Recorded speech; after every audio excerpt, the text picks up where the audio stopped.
record button here. Okay, so welcome to Art 244. We're going through the contents of the box first, our toolbox that everybody picked up. So I want you to be able to gently warm up the wax. And so that's either a light bulb with some kind of a light bulb in it, lamp, so that we're shining light down on it. And basically through radiant heat, we're putting a little bit of heat down in here into the box. Those sides of the box can help to contain the heat. And so that will gently warm the wax. So when we reach in here to grab some wax to sculpt with, the wax isn't, cold, room temperature of 65 degrees. It's been brought up 30 degrees or so to around 90, 95 degrees. And that's a warm, pliable, lovely consistency of modeling clay that's much easier to work, much easier to model with. Yes, the wax becomes a little more sticky when it gets warm, but that's something that we just have to work with. We're going to have to wash your hands every time we get done working with the wax. So with soap and water, and then maybe some dish soap, liquid soap helps a little bit. And I tend to use something like Gojo or some other kind of hand cleaner that you would use for working on car engines or something like that, something that will cut the grease and cut the oil and automotive residues.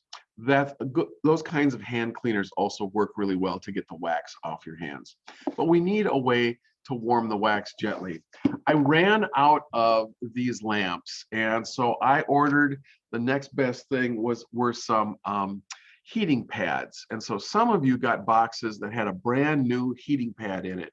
And what I would suggest is to put the heating pad on the tabletop and just put it on low, and then just set the box on top of the heating pad and allow that gentle heat on low to be able to come up from the bottom of the box and gently warm the wax once again.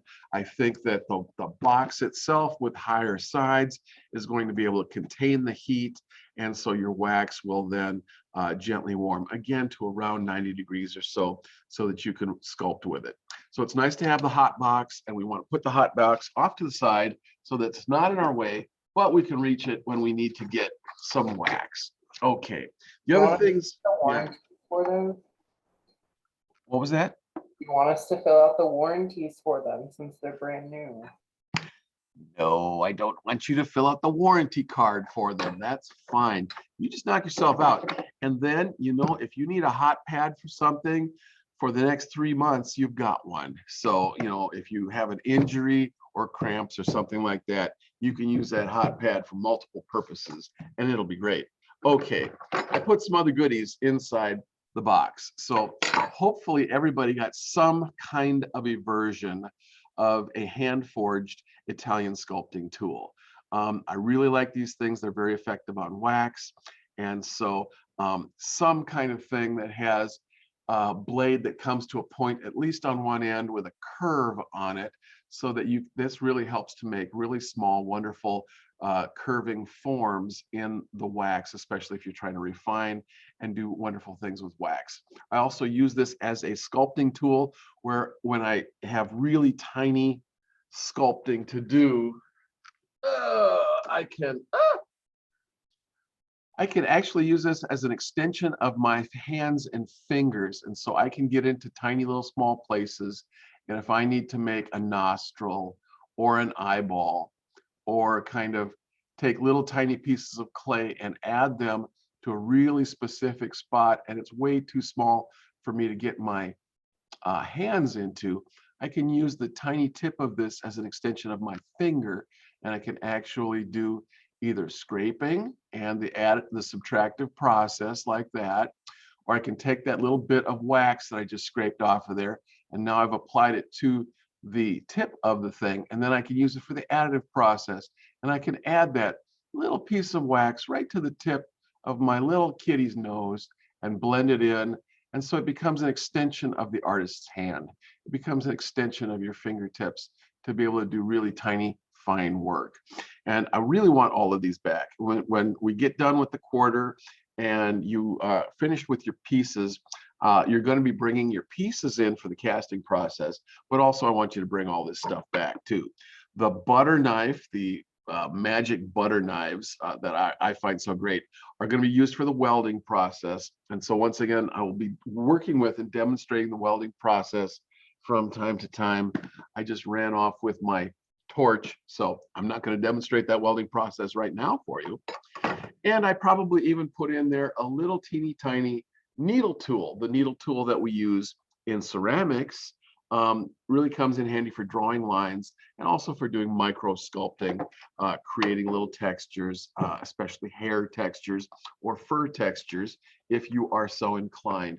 So that is pretty much what's in the box. You got one sheet of wax that I poured out, and from that sheet of wax, you'll be able to cut out larger gingerbread shapes and stuff so that you can start a sculpture. And you can also tear up that sheet of wax, maybe just no more than half of it, into small pieces and take those small pieces torn up and throw them into the box, because that's what all of that residual wax is down there. It's small pieces of sheets of wax that have been kind of torn up in the past and melted down or warmed up a little bit and slightly warmed up so that we can work with them and use them. So you're always going to need to have a collection of little bits of wax inside the box so that you've got a go-to place for warmed wax for the sculpting process, the additive process. And so I really like to take all of my all of the odds and ends of pieces from the larger sheet of wax can then be kind of torn up unceremoniously into smaller chunks and dropped into the box just like this.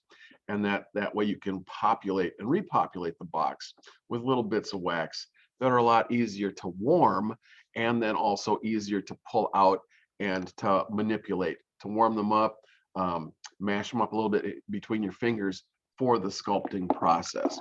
So again, my hot box is going off camera so that I can just do this thing for you guys today. So what am I going to do today? Well, that's a good question. Yeah, I'm going to have to improvise a neutral backdrop, something that is made out of cardboard. I'm going to improvise a neutral backdrop so that I can use my side camera, my side view camera a little bit more. You don't have such a busy background to look at. Unfortunately, I didn't wear anything except a black t-shirt tonight. And so this is not the greatest thing for me to be sculpting against. So we're going to try sculpting demonstrations, there's people out there. All of the volleyball players are out there picking up their stuff. That's great. So they're waving to me even as I'm in class, which is just great. Okay, so what am I going to do? I guess I'm going to sculpt a little bit and try to get us started. So the main assignment is for you guys to try to come up with some kind of a medium-sized to small-sized sculpture that you're going to spend the next 5 weeks or so sculpting on. And while I don't want it to necessarily be a super serious kind of a thing, because sometimes the seriousness of great art is the kind of thing that can kill creativity and be intimidating to folks in terms of just trying to get started with something. I want you to do something that's a little bit more important than just a tiny little piece that might be a sea turtle or something like that. But I also want you to do something tiny, something small, something fun, like a kitty cat or a bunny rabbit or a sea turtle. And so because of that, I went ahead and I did a Google image search, and I still got people picking up boxes here. So they're going to try to pick up boxes that have enough stuff in them. Yes. Okay. And no, she doesn't want that. Okay. So another couple of players. Okay. And they're taking off now. So 4 people from this class just showed up to pick up their boxes tonight. So maybe that they will be logging on in a little bit. Or maybe there were some of those people who are already logged on. They just left the room and they drove over here to get their stuff. Either way, let's do this. I'm going to change camera angles here and talk about a small sculpture first.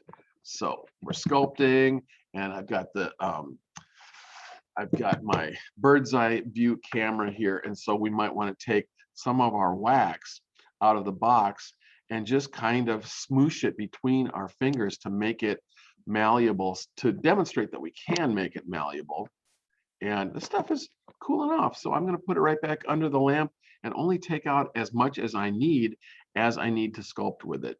And I was going to try to rough out something like, well, a little sea turtle, because those things can be really cute.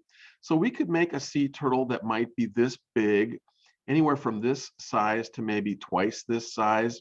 This is about 1.5 inches. This is about 1.5 inches right now of length. And I thought, while I'm sitting here talking to you, I might try to knock out something that is sea turtle like. So in the back of my hand, I'm going to keep the wax, and I'm going to try to keep it warm in the back of my hand, and then pull off little pieces and use the additive process to add to the basic shape in the front of my hand. And I thought I would just kind of, completely start from scratch with not even a gingerbread shape cut out or anything, but just start modeling the wax and kind of pushing it around and stuff to try to build up form from nothingness. This is kind of like the metaphor for our own existence, on this planet and in this universe. We're trying to find meaning and construct meaning from nothingness, from the forms and stuff around us. And so it gets really heavy. That's the thing about taking classes at a college. It gets really heavy really fast. So this is becoming now a roughed out organic form, kind of oval in shape, and that would be the basis for my sea turtle shell. And as I continue working with this, of course, I would build and create a head coming out one end, and I get my flippers kind of coming out the sides around where the shoulders are going to be, and then secondary flippers, back legs would come out the bottom of the shell. And so I'm going to start to just stick on some vestigial, that means small beginning, not quite completed, flippers kind of coming out the sides of the shell here, and get this little teeny tiny thing started. Now, what I like about pieces this size is that they're kind of very low risk pieces, because they're kind of so easy to do. They fit in the palm of your hand. You can make them relatively fast. You may not be completely invested in this piece emotionally or intellectually or whatever. And so this is a great way to kind of get started with the sculpting process, because we're just squeezing off pieces of wax and tucking pieces of wax together to start getting this thing going. Right now, this looks like a really, really fat penguin. And so it will, in time, the shell will develop in thickness, and I will, get this to morph into a sea turtle. But for right now, let's just call it a really fat penguin, and that would be fine. I'm just going to get a couple of little secondary, smaller kind of flapper feet coming out the back. I have a question for you. Was there a question? Aurora, do you have a question for me? Of course I do. So do we need to, when we're building something up, for instance, when you stick those things on, do we need to be welding those together with heat, or just smushing them together works just fine? Do we have to score anything? Right now, because of the size and scale of this thing, everything can be smooshed together, and that works just fine. If you are building something that has longer linear forms, especially things that have to support weight, like the legs of an elk or a deer or a horse or something, then we might have to, deal with the welding of wax. Right now, I'm not putting any weight on any of these joints. And so just smushing them together tends to stick them together good enough. I haven't knocked one off yet, so they're doing pretty good. In the time that we've been talking about this, I established sort of a crest across the top of the back of the turtle. And now I'm kind of filling in on both sides of that crest to create kind of the top of the shell, which usually has a ridge or an edge or a crest to it to kind of define the back of the shell of the turtle. At least I think so. I haven't looked up a lot of sea turtles. I get a lot of people sculpting sea turtles, and I don't think they've looked them up either, because I get things that really don't look like sea turtles. Either they're too thick or they don't have this kind of well-defined edge ridge on the back of the turtle. I'm showing you this like right, if the camera will focus on it. Come on, camera, focus, please. Trying to give you some detail here. Anyway, this is the back. I've been working on the shell on the back of the sea turtle, trying to create this hump or ridge across the center, which then helps to define the volume of the shell of the turtle. And then I can fill in that volume on either side of the ridge and blend it in through the additive process. And as you can see, I'm still holding a little bit of wax kind of in the back of my hand, down here by my pinky finger, as I am peeling off pieces and kind of through the additive process, just shoving them on. I'm also not doing a whole lot of blending in between each application of wax. I really would like you guys to try to resist the temptation to blend, because I know everybody likes to have things that are smooth. Smoothness is, you know, next to godliness, which is next to perfection. But the whole of the 20th century of abstraction and modernism was all about celebrating some of the happy accidents that happen in the sculpting or drawing or painting process when you don't try to blend everything together perfectly. When you leave brush strokes that are individual and filled with paint, they can take on a life of their own that is sometimes and somehow more interesting than what the artist can work really, really hard deliberately to try to do. And while I am not even a big fan of abstraction myself, I try to take some of those lessons of abstraction and apply them. And so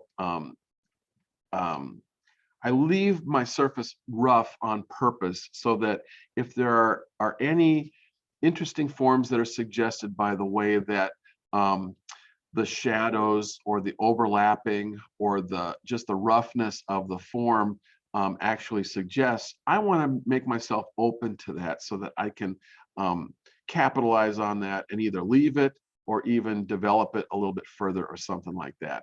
But in the time that I've been doing this, I kind of got the back half of my turtle mostly done.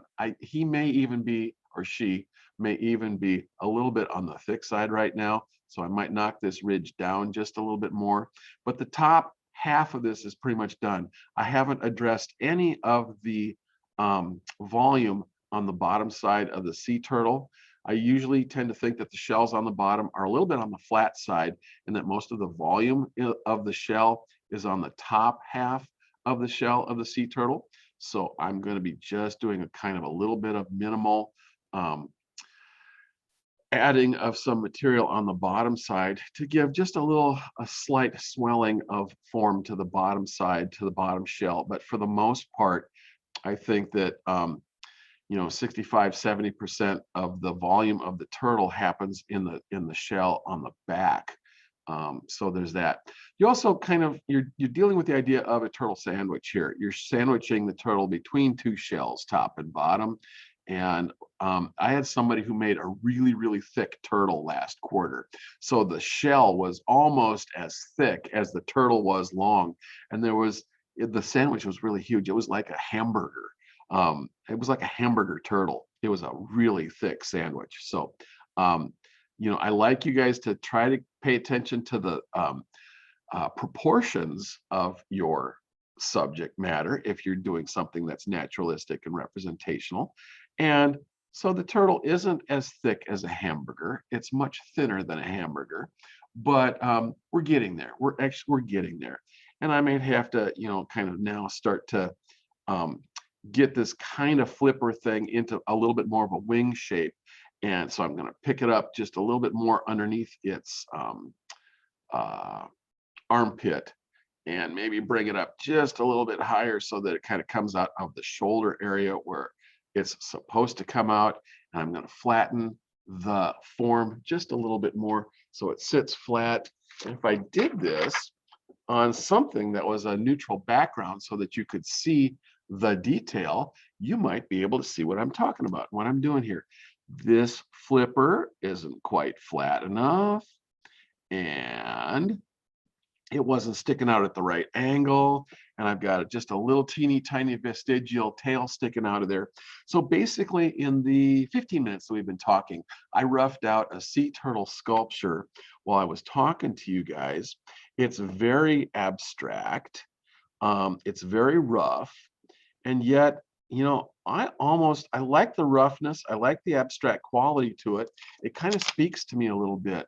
The head already is starting to get sort of a beak and appropriate kinds of head shape. And I may not have to go into too much awful a lot of detail with this thing, because I may just leave this really rough and abstract and cast it like this in its abstraction. I've got the sun kind of coming in the window for the first time in a long time, and it is making this image that I'm transmitting to you guys a little bit funky. So I might have to go close the window so you guys can see what I'm doing just a little bit better, because I've got a little bit too much light coming in. Be right back. Okay. Closing the window, closing the drapes. Okay. Okay. And that might help a little bit. I think maybe I'm getting a little bit extra light coming out of this box right here because I've got the hot box so close to me. So there's that. And I'm also having trouble with the white piece of paper because it's reflecting so much light that it's changing the way that the light balances are happening here. So anyway, there is the turtle as it is as it is evolving so far. It's a sandwich, it's a hamburger turtle. And I kind of like the roughness. I'm gonna probably keep this and cast it. And I like the roughness because there's a lot more suggested in the abstract roughness of this than I could ever really achieve in trying to really refine the surface of this. Plus, I don't really care too much for turtles. So I don't want to put a whole lot more time into this particular sea turtle, but this particular sea turtle could give me happiness because it's a small, almost intimate kind of a sculpture. And I talked about the intimate scale of sculpture last week, the idea that you could make a small, a small goddess, where did I put her? Yes, here we go. Here's the coffee table goddess, the idea of some kind of a fertility figure or female figure that would invoke the power of the goddess or femininity or something like that. And you can see that it's about the same size as my turtle. And this is even refined a little bit more, but still the forms and proportions are way off from naturalistic representational forms and proportions. So it's very abstract and very, I'd hate to say primitive, but we could definitely, call it prehistoric, in terms of the roughness and the directness of the sculpting of it. But it does tend to evoke a really strong sense of, kind of an archetypal feminine power. And I think that our sea turtle also evokes, a really strong sense in an abstract kind of a way, the idea of the wildness and somewhat the innocence of the sea. It's not a shark, it's not a predator, it's just a happy little sea turtle that hangs out in the water. These things have a certain, really small, intimate nature about them. As a finished bronze casting, you have to pick it up and hold it in your hand and bring it up close to your face so that you can see it in all of its small, minute details.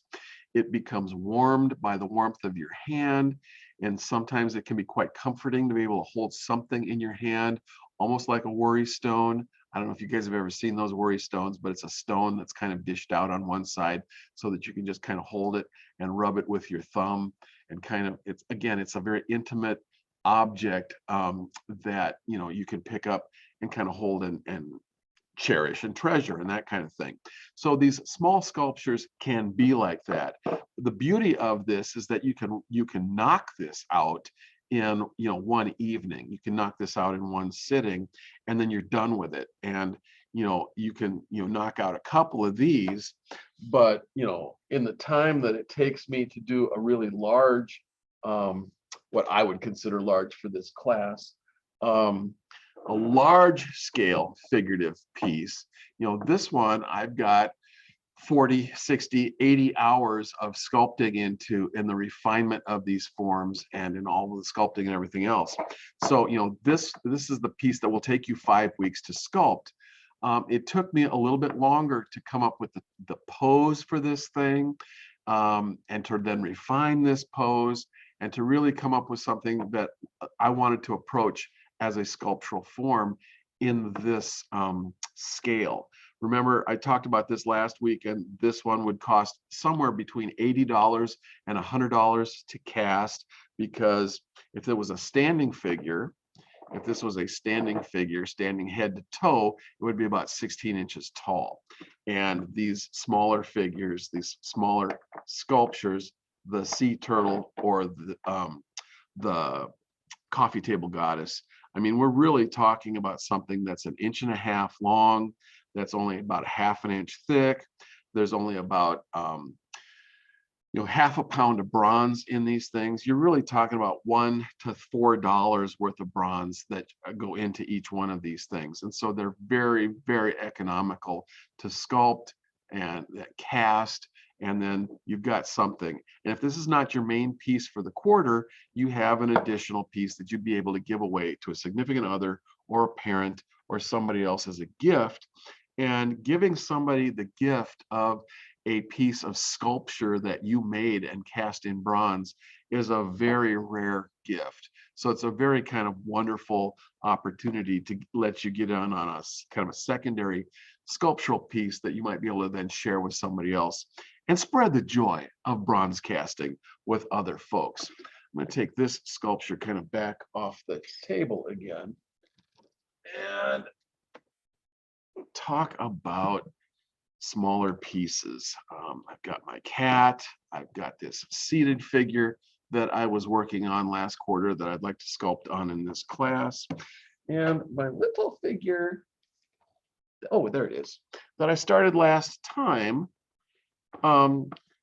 Again, starting with the sheet of wax and cutting out, drawing on the sheet of wax and then cutting out some kind of a gingerbread person or figure or something like that to give me the basis of my sculpture, so that I don't have to continually struggle to kind of understand and recreate the forms and proportions of the thing that I'm working on, whether it's a human figure or whether it's a horse or a deer or a goat or a rabbit.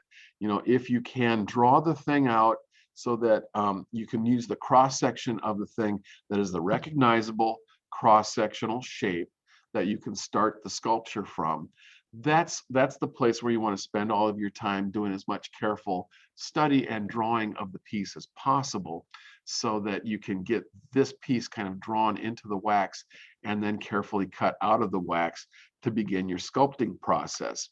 Once it's cut out of the wax and drawn, and you've kind of solved a lot of the proportional and shape challenges in kind of creating something that is recognizable as the elk or horse or human figure that you're going to be working on, then you can start with the additive process of adding wax to it. And I have to build up both sides, because this is just a two-dimensional thing. So I'm going to have to build up forms and volumes on the front and on the back side to get myself a three-dimensional object that is going to start to resemble an actual sculpture in the round. So starting off with a two-dimensional shape helps you really kind of just get the idea identified, the shape and the proportions worked out a little bit in advance. There might still be some working out of shape and proportions as we go, but this gives you a basis.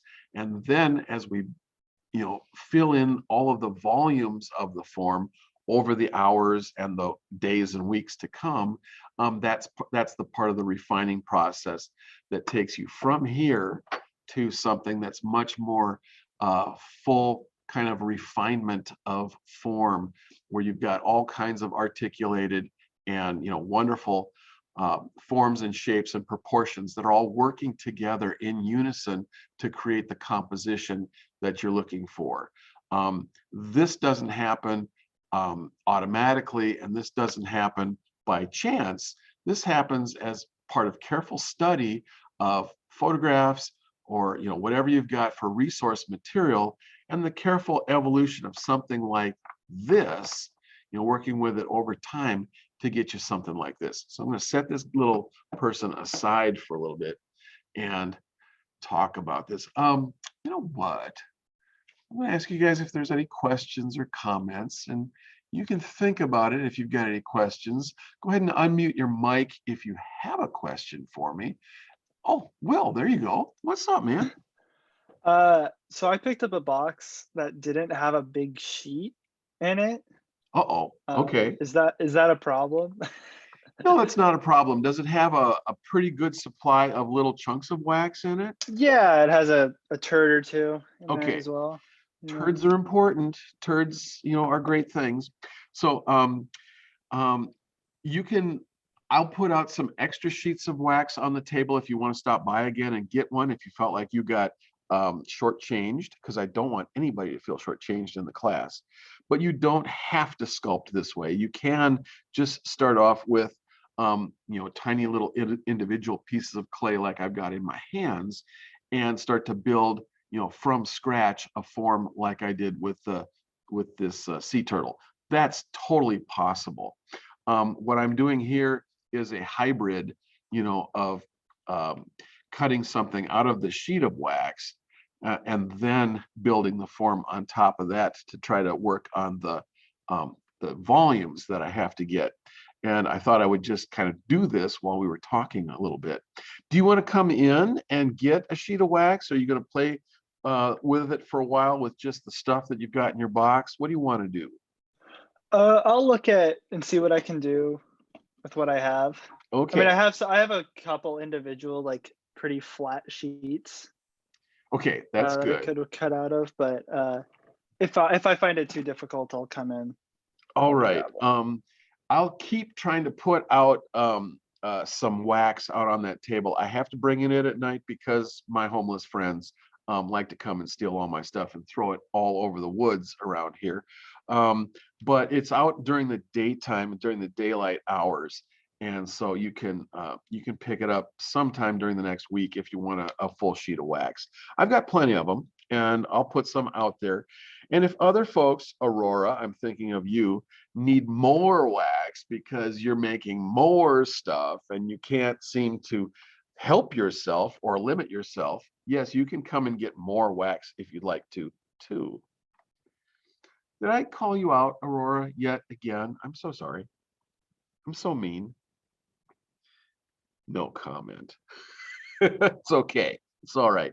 In the time that I've been talking about people and trashing people, I also put down a whole bunch of wax on this side of the piece, and I'm going to call this side the front. I don't know why, but it says front to me. So as you can see, yes, Aurora, what's up? I have come to expect being called out by you, but also, is there, are you still doing office hours? Because I have a bunch of questions that I don't want to bore everybody with, because they have, it's not really anything super important, but it is a lot to do with the sculptures for this class. So are you doing office hours this semester? Yeah, I am. And I'm sorry I was gone today, but I should be here at noon every day. Um, just use the office hour Zoom login from our main page, and I should be able here to for you to find me. I think you might have my cell phone number from before. Don't hesitate to text me and say, "Hey, Fritz, where the hell are you? You're supposed to have an office hour right now." And I will try to Okay, get to a computer as fast as I can. How's awesome. that? Because I have questions about like counterweight and Oh my all that gosh. fun Okay. stuff. So, Well, all those are actually valid questions that I can talk about in general right now with the class, if you don't mind. right. Sure. I can riff on that for a while if you want.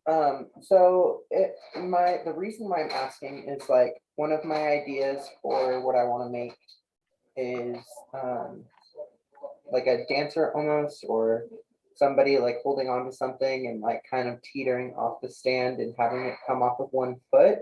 Yes. But in order to do that, I would need counterweight in the base to hold the statue upright so it sits on its own. Um, and so I'm just curious if there's like a good way to figure out how much counterweight you need and how big of a base you need. Oh, okay. Um, Let me change camera angles again so I can so you can see me because it's all about me really. Um, so yeah, when we're gonna design and counterweight a sculpture, we want to think about where the center of balance is, the center of gravity is in the piece, and usually you can draw, a vertical line through the piece, and like we have to kind of try to imagine this piece without this hand sticking out here. The hand sticking out here is to hold it up so that it doesn't fall over sideways. If this hand were gone, this thing would just definitely fall over sideways because it's got a lot of weight out there. So we can attach these things to bases to counterweight or attach the base. For this piece, if I wanted a very minimal base that was going to counterweight this part up here, if this hand were missing, sure, the base would have to stick out underneath the head a little ways, about to where my fingertip is, just about that far to be able to take that cantilevered weight. The actual sculpture is cantilevered out into space on an angle. And so you're just trying to support that cantilevered weight with enough base element sticking out about this far to hold it. And that's usually something you could just eyeball and kind of design by eye. And if you build the piece in wax so that it stands up, then it will definitely balance and stand up in bronze because you were not changing any of the balance points as we go from wax to bronze. So if we can create a base element and at the very end, weld the sculpture to it temporarily just to see if it'll stand up or not. And if it does, then it will be well supported as a cantilevered sculpture in bronze too. The bronze is 10 times more dense than the wax, but the balances are all the same. We're just scaling it up to a different density of material. So that generally works well. Yeah. In the time that I've been talking about things, I started to build the front of this skull and face out just a little bit on my flat person, my gingerbread person. And so I've been working on the front side of the piece, building out the volumes of the shoulders, chest, abdomen, thighs, and fronts of the lower legs. And so now I was going to flip it over and build out all of the back side of this thing just while I'm sculpting. Since it was Easter and Passover last week, I looked up Easter bunnies for you guys. I looked up bunnies, bronze bunny sculpture is what I did. I looked up on a Google image search, cast bronze bunnies, just to see what I could find because I thought that would be fun. So I'm going to try to do a screen share and go see if I can find some bunnies for you guys. Bunnies, bunnies, bunnies. Let's see, there's this screen here.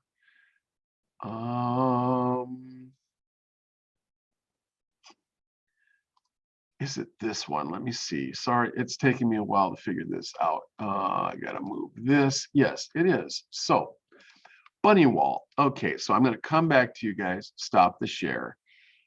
then come back and reshare the screen again so I can get to bunny wall. Okay. Share, there's my share button. Okay, so I saw this is a cast bronze bunny hook, which can be used as a coat hook on a wall. So you could actually sculpt a little bunny head with a couple little ears sticking out, and that could be a two-hooked coat hook that could hang on the wall near your door, so that you can hang up your coat when you come in the door. It's kind of cool. It's a much more artistic kind of a coat hook than just a plain old coat hook screwed into the wall, or something even more mundane like a big long screw sticking out of the wall that you're going to hang your coat on. So this is kind of fun. It shows some of the possibilities, some of the artistic possibilities of playing with sculptural design and then working it into things that are actually utilitarian or useful in the home. So that could be fun. I have to do, I guess, this.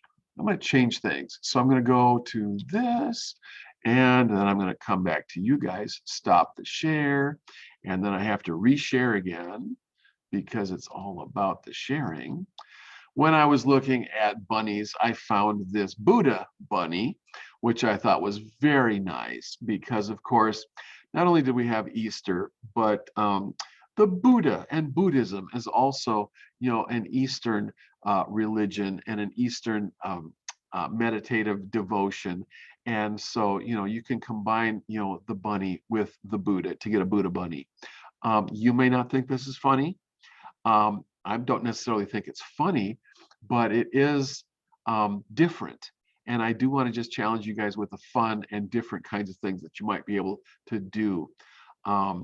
Especially if you've got any leftover chocolate bunnies from Easter and you want to use them as kind of your model to then sculpt a bunny in wax. Just please don't leave your wax bunny out for your roommates to find, because they might try to pick it up and eat it, and they would be unpleasantly surprised that they're chomping into a wax bunny instead of a chocolate bunny. And of course, you would be unpleasantly surprised that your sculpture had been bitten in half by your roommate. So that would be unpleasant too. I got to go back to my screen share for just a minute. So I hit share, and I've got to change images again. Let's see, there's that one, there's that one.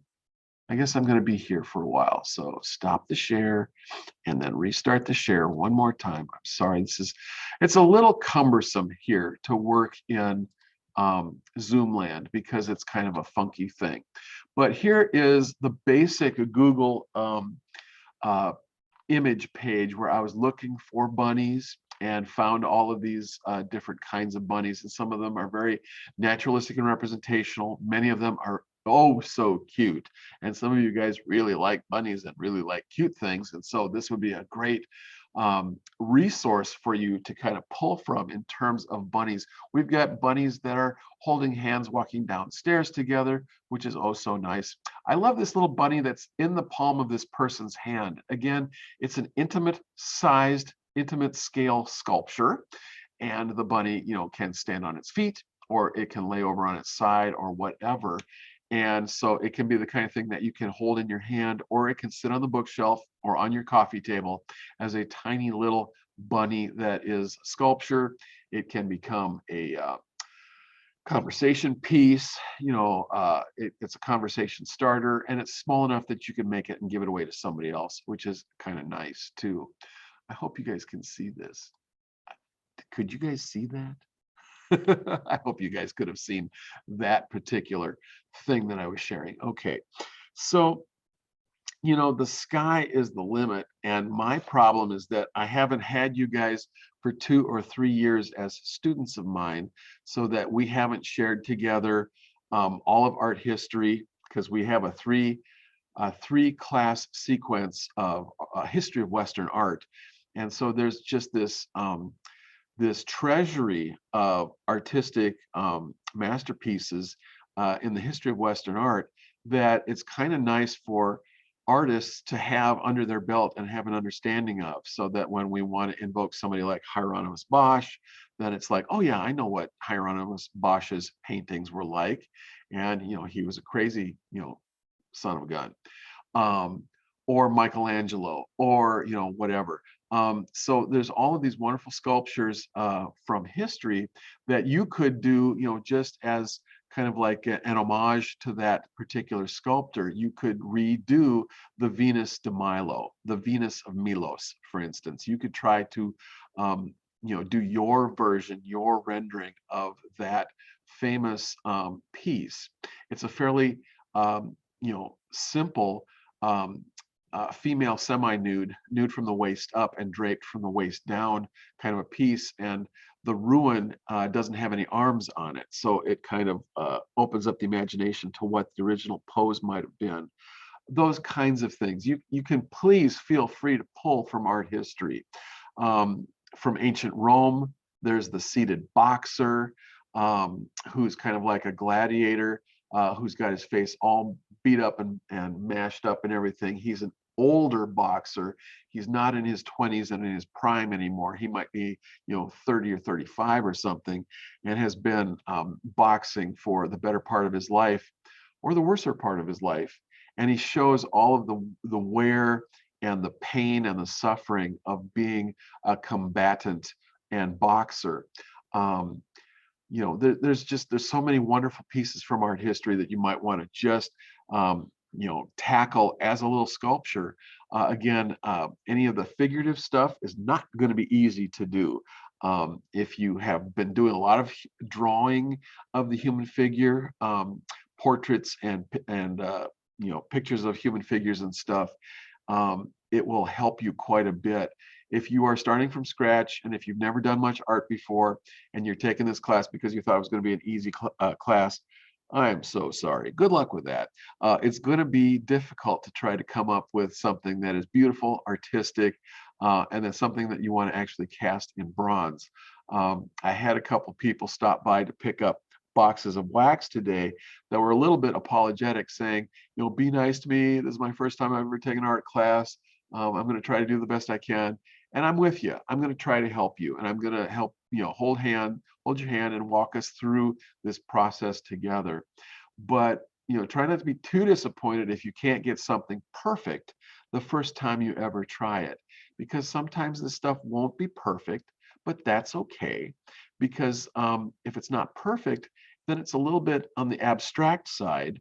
And if it's abstract, then we can celebrate it for its abstract qualities, and not worry that it's not absolutely perfect in every sculptural detail.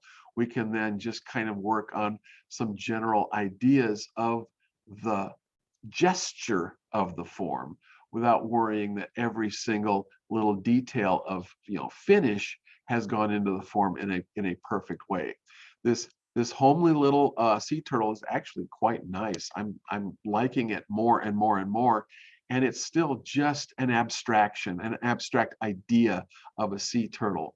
But because I didn't care about it, and I wasn't just totally freaking out about trying to make it a super detailed or finished sea turtle, it kind of exists just in terms of the idea of sea turtle-ness as an abstract form. And so you guys might want to do that with fairly simple animal forms. We are in Oregon, it's the beaver state. You could do a beaver. The whole idea of this kind of abstract stylized kitty cat that I've kind of been working on, with this super elongated neck and goofy head. I mean, this is just fine. This at least shows that you're trying to work with form, and that you spend a lot of time with it, doing some refinement and trying to get things to balance a little bit, and get a little bit of the serendipity and the fun of the kind of curling of the tail over on one side, stuff like that. This is not a great sculpture, but it's a fun sculpture. And it's the kind of thing that some of you, if you've never sculpted before, if you could get this done in 5 weeks, that would be an awesome piece, and I would be totally happy with it. That'd be great. I had a person last quarter do a wolf. that they wanted to create as an urn, as a funerary urn, to put the ashes of one of their deceased friends into. I know that this is a really heavy topic, but they sculpted a very beautiful wolf and hollowed out the back, and then made the section of the back into a lid for the urn, so that this reclining wolf could carry a small sample. It could only kind of fit about a couple tablespoons full of ashes in the back of this wolf, but it became a really nice piece, a nice tribute to the deceased friend. And the wolf wasn't perfect. It wasn't in high detail or anything like that. It was an abstract, simplified version of a wolf, but it got the idea of wolf across, and it was able to communicate the concept, of the wild and powerful nature of wolf, as an idea to hold the ashes of this friend. So that was a pretty cool project to work with. I see that we're coming up on 7 o'clock here, and I'm gonna end my, I'm not sharing the screen. I'm gonna come back to my face here. That's what I'm gonna do. Generally, I don't like to do this kind of Zoom thing any longer than an hour. We're supposed to be meeting as a class for 3 hours on Monday and 3 hours on Wednesday. And so your homework is to work for another 2 hours minimum, on your sculpture, and take it someplace. Try to work on the piece and complete it or rough it out in some way. If you can't, complete it in one sitting, that's just fine.